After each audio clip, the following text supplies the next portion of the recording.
பார்த்து வருகிறோம். இஸ்ரேலுக்கு முதலமைச்சர் மு.க.ஸ்டாலின் தன்னுடைய கண்டனத்தை பதிவு செய்திருக்கிறார். ஈரான் மீதான இஸ்ரேலின் தாக்குதல்கள் ஒரு பொறுப்பற்ற ஆக்கிரமிப்பு செயலாகும் என்று அவர் தன்னுடைய பதிவில் தெரிவித்திருக்கிறார். காசா மீதான தொடர்ச்சியான குண்டு வீச்சால் பாலஸ்தீன மக்கள் பாதிக்கப்பட்டுள்ளனர் என்றும் முதலமைச்சர் மு.க.ஸ்டாலின் தன்னுடைய எக்ஸ் பக்கத்தில் பதிவு செய்திருக்கிறார். விவரங்களோடு இணைகிறார் நமது செய்தியாளர் பாரிகார்த்திக். முழு விவரங்களை வழங்கலாம்.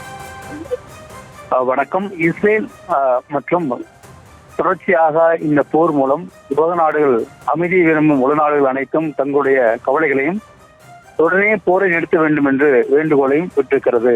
இஸ்ரேல் தற்போது ஈரான் மீது தொடுக்கும் தாக்குதலும், ஈரான் தற்போது இஸ்ரேல் மீதும் தொடுக்கும் தாக்குதலும் மனித சமூகத்துக்கு இத்தகைய போர் ஆபத்தான விளைவுகளை ஏற்படுத்தும் என்றும், அமைதியான முறையில் இரு நாடுகளும் பேச்சுவார்த்தையின் மூலம் தீர்வு காண வேண்டும் என்றும் அமைதியை விரும்பும் உலக தலைவர்கள் முதல் பல்வேறு அதிகாரிகள் மற்றும் உலகாவிய அரசியல்வாதிகள் வரை தொடர்ச்சியாக தங்கள் கருத்துக்களை தெரிவிக்கும் நிலையில் தமிழ்நாடு முதலமைச்சர் அவர்கள் தற்போது கண்டனம் தெரிவித்து ஒரு அறிக்கை வெளியிட்டிருக்கிறார். அந்த அறிக்கையின் அடிப்படையில் இஸ்ரேல் தற்போது ஈரான் மேற்கொண்டிருக்கும் இந்த போரானது மிகப்பெரிய ஒரு ஆபத்தான பாதையை விளைவிக்கும் என்றும், அமைதிக்கு எதிராக ஒரு சூழல் அமையும் என்றும், பேச்சுவார்த்தையின் மூலம் இதை சரி செய்ய வேண்டும் என்று தொடர்ச்சியாக அமைதியை விரும்பும் உலக நாடுகளுக்கு அவர் கோரிக்கை வைத்திருக்கிறார். அது மட்டுமல்லாமல் போர் விடுவதற்கான அபாயம் இருப்பதை சுட்டிக்காட்டி இதன் மூலம் ஒரு உலகளாவிய ஒரு பிரச்சனையாக சர்வதேச அளவில் எழுத வாய்ப்பு இருக்கிறதாகவும், அதே போல மிக பொருளாதாரம் உள்ளிட்ட சமூக நல்லிணக்கம் உள்ளிட்ட பல விஷயங்களை இந்த போர் அடிப்படையாக கொண்டிருக்கிறதும் உலகநாடுகள் கவலை தெரிவிக்கும் நிலையில்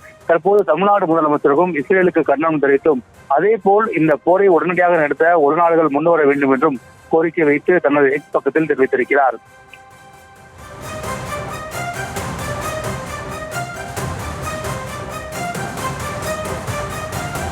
விவரங்களுக்கு நன்றி பாரிகார்த்திக்.